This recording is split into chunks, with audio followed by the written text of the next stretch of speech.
नमस्कार,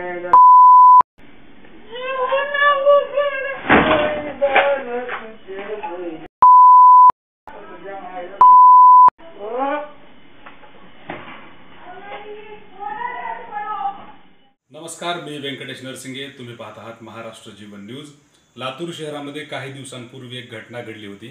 2 महिला एका घरामध्ये राहतात आणि त्यांच्यावर अचानक असा हमला करण्यात आला.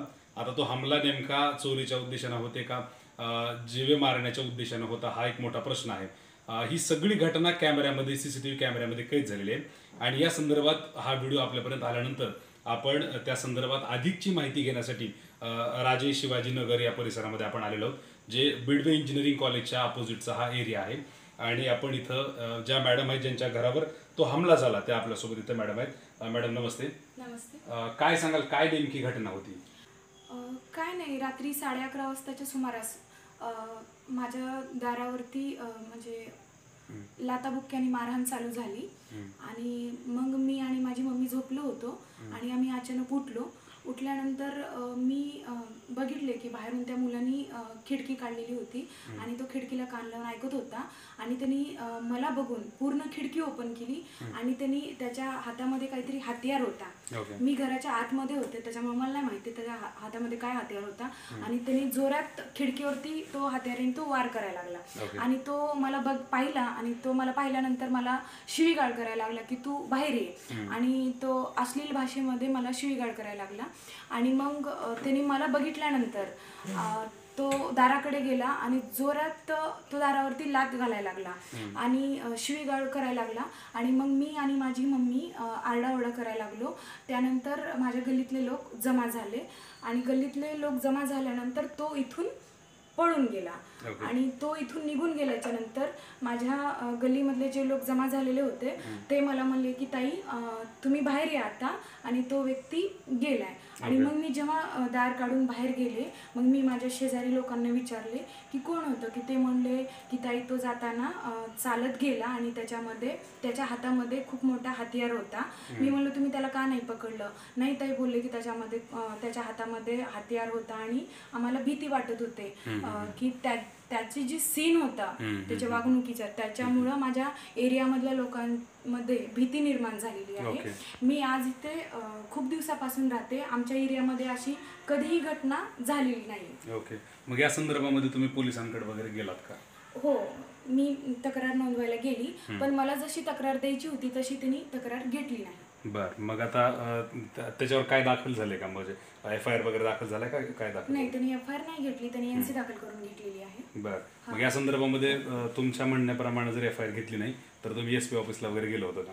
हा, मी SP ऑफिसला गेले होते आणि माझ्या घरामध्ये फुटेज आहे. माझ्या घराच्या चारी बाजूने माझ्या घराला कॅमेरे आहेत आणि एवढी कुणाचीही डेअरिंग होत नाही की माझ्या एरियामध्ये सर्व लोक जागी आहेत, कुणी झोपलं नाही. मंदिरामध्ये आरती चालू आहे. जे माझ्या एरियामध्ये जे मंदिर आहे तिथे आरती चालू होती, सर्व लोक होते जागी आणि रात्री 11:30 वाजताच्या सुमारासामध्ये ही घटना घडलेली आहे आणि माझ्या घराच्या चारी बाजूने कॅमेरे आहेत आणि तो मुलगा कंपाऊंडून उडी टाकून येतो आणि त्याच्या चेहऱ्यावरती पूर्ण मास्क आहे. तो पूर्ण म्हणजे चेहरा पूर्ण पॅक करून घरामध्ये म्हणजे त्याच्या हातामध्ये हत्यार घेऊन तो येतो, माझ्या खिडकीवरती वार करतो. मला बघून तो खिडकीतनं शिवी देतो की तू बाहेर ये आणि मला बघितल्यानंतर तो रागामध्ये दारावरती लाथ घालतो की म्हणजे त्याला माझ्यावरती हल्ला करायचा होता. बाकी मला असं दुसरं त्याचा चोरीचा वगैरे काही उद्देश नव्हता. आणि घरामध्ये कॅमेरा असताना एवढं 11:30 वाजता एवढं कोणी डेअरिंग करत नाही. बरोबर. तर मग आता पुढचा प्रश्न असा आहे की आता यानंतर तुम्ही प्रशासनाकडे काय मागणी करत आहात? नाही, मी आज SP सरांकडे गेले आणि मी त्यांना मी जी काही घटना झाली, जे काही माझे फुटेज होते माझ्याकडे, मी त्यांना ते दाखवले. मग त्यांनी मला हे पण विचारले की तुम्हाला कुणावरती संशय आहे. मी ज्या व्यक्तीवरती संशय आहे मी त्या व्यक्तींचं त्यांना नावही सांगितलेलं आहे आणि MIDC पोलिसांनाही सांगितलेलं आहे. त्यांनी मला आश्वासन दिलेलं आहे की आम्ही लवकरात लवकर त्यांना आपण पकडूया.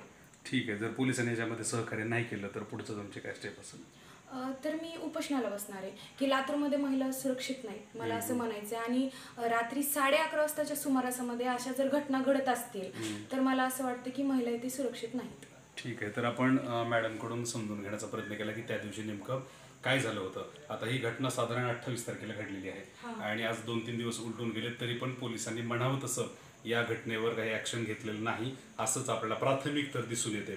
त्यामुळे पोलिसांनी याचं गांभीर्य ओळखता आणि CCTV फुटेज तुम्ही पण स्क्रीनवर पाहता, तर या घटनेचं गांभीर्य ओळखता पोलिसांनी याच्यामध्ये क्विक ॲक्शन घेतलं पाहिजे आणि जे कोण आरोपी असतील त्यांना तात्काळ पोलिसांनी अटक केली पाहिजे, त्यांच्यावर योग्य ती कारवाई केली पाहिजे.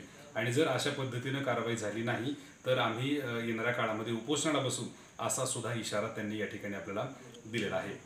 तुम्ही पाहताय महाराष्ट्र जीवन न्यूजचं हे विशेष अपडेट. जास्तीत लोकांपर्यंत शेअर करा आणि या घटनेबद्दल तुम्हाला काय वाटतं हे कमेंट करून सांगायला मात्र विसरू नका. व्हिडिओ जर्नलिस्ट आणि माझे सहकारी अजय कांबळे यांच्यासह मी व्यंकटेश नरसिंगे, महाराष्ट्र जीवन न्यूजसाठी पाखर, सांगवी, लातूर.